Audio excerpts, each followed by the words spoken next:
Hello students, welcome to Shiksha plus. आज के इस वीडियो में हम Bihar board class 10 English poetry के चैप्टर नंबर 8 मार्था के सॉल्यूशंस करने वाले हैं। तो चलिए स्टार्ट करते हैं। Pre reading questions, answer the questions briefly. Question number 1, have you read any fairy tale? Answer: Yes, I have read several fairy tales, including Alice in Wonderland by Lewis Carroll. Fairy tales often feature magical elements, fantastic creatures, and moral lessons, making them both entertaining and educational for readers of all ages. Question number 2, do you find its events as real as in life? Answer: No, the events in fairy tales are not as real as those in everyday life. Fairy tales often include magical or impossible elements that don't occur in reality, serving to spark imagination and convey symbolic meanings rather than depict real life situations. Question number 3, does it have any logical sequence of events? Answer: While fairy tales may not follow real world logic, they often have their own internal logic and sequence of events. The story typically progresses from an initial problem or conflict through various challenges to a resolution,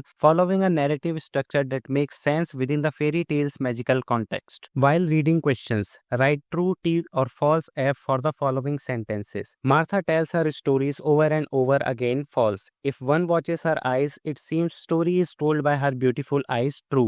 Her stories were turbulent. False. She would sit with clasped hands round her neck. False. Martha would tell her stories in greenish brown valley. True. Answer the questions briefly. Question number 1, what does Martha do in the Hazel Glen? Answer: Martha tells sweet stories in the Hazel Glen. Her storytelling brings life and vibrancy to the atmosphere of this natural setting. Question number 2, what is the color of Martha's eyes? Answer: Martha's eyes are described as clear and grey. This detail helps readers visualize Martha and adds to her characterization as a storyteller. Question number 3, who are staring at ease? Answer: the children are staring at Martha with wonder and ease. This indicates their fascination with her storytelling and their comfort in her presence. Question number 4, how do they sit to listen Martha's story? Answer: the children sit on the ground with their heads resting on their elbows to listen to Martha's stories. This posture suggests their attentiveness and engagement with the storytelling. Question number 5, how were half of the stories said? Answer: half of the story's effect was conveyed through Martha's physical features, her voice, chin, and grave lovely head. This implies that Martha's storytelling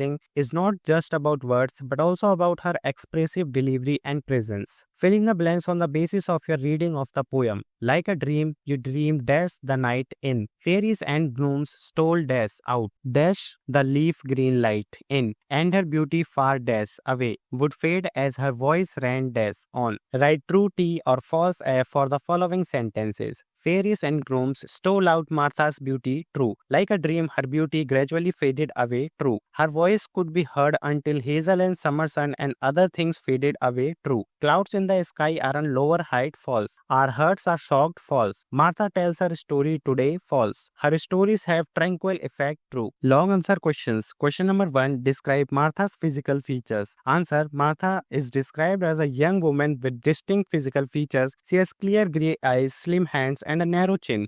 Her head is small, lovely, and grave.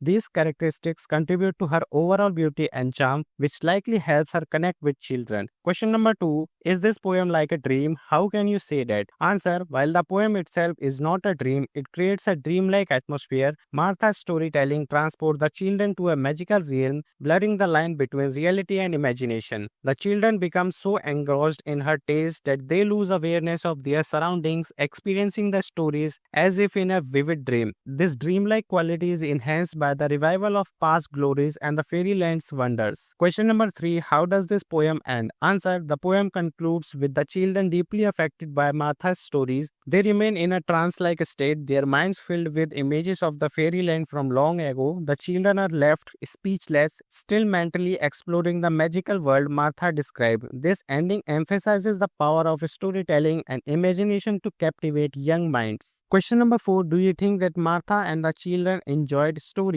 Answer: yes, both Martha and the children clearly enjoyed the storytelling experience. Martha demonstrated her skill and enthusiasm as a storyteller through her expressive tone, gestures, and ability to create a believable atmosphere. The children in turn listened with the rapt attention, becoming fully immersed in the tales. Their enjoyment is evident in how they were charmed and transported to an imaginative world of dreams and fairies. Question number 5. Martha begins with happy and tranquil note and ends with sadness. Why does she do so? Explain. Answer. Martha structures her storytelling to create a powerful emotional journey. She starts with a peaceful, happy tone to draw her listeners in and establish a sense of comfort. As the story progresses, she gradually introduces elements of mystery and melancholy. This shift in moods helps to create a more complex and memorable narrative. The transition from joy to sadness mirrors real life experiences and adds depth to the story, making it more impactful for the children. Question number 6. Explain the mood of the poet when he says, "Our hearts stood still in the hush of an age gone by." Answer. This line captures a moment of profound awe and wonder. The poet, recalling his childhood experience of listening to Martha's stories, describes a feeling of being transported to another time. The phrase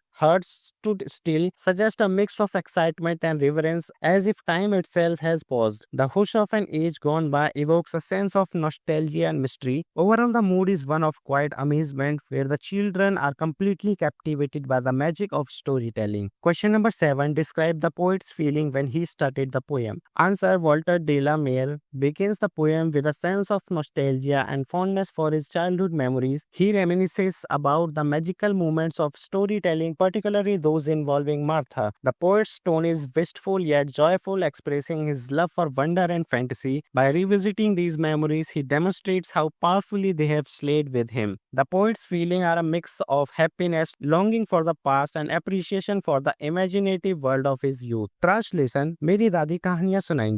My grandmother will tell stories. उनकी आंखों का रंग हल्का भूरा है. The color of her eyes is grey. कहानियां हमारे दिल और दिमाग को सुकून देती हैं. Stories comfort our heart and mind. पहाड़ियों पर बादल थे. There were clouds on the hills. उसकी आवाज बहुत प्यारी है. Her voice is very sweet. मैंने एक सपना देखा. I dreamed a dream. धीरे धीरे उसकी आवाज कम हुई. Gradually her voice fainted. हमारा दिल बैठ गया. Our hearts sank. हम उन्हें एक तक देख रहे थे. We were staring at him/her. उसकी आंखें आधी बात कह देती हैं. Her eyes tell half of the matter. आज का ये सॉल्यूशन वीडियो यही समाप्त होता है. मिलते हैं एक और नए सॉल्यूशन वीडियो के साथ. तब तक कीप लर्निंग.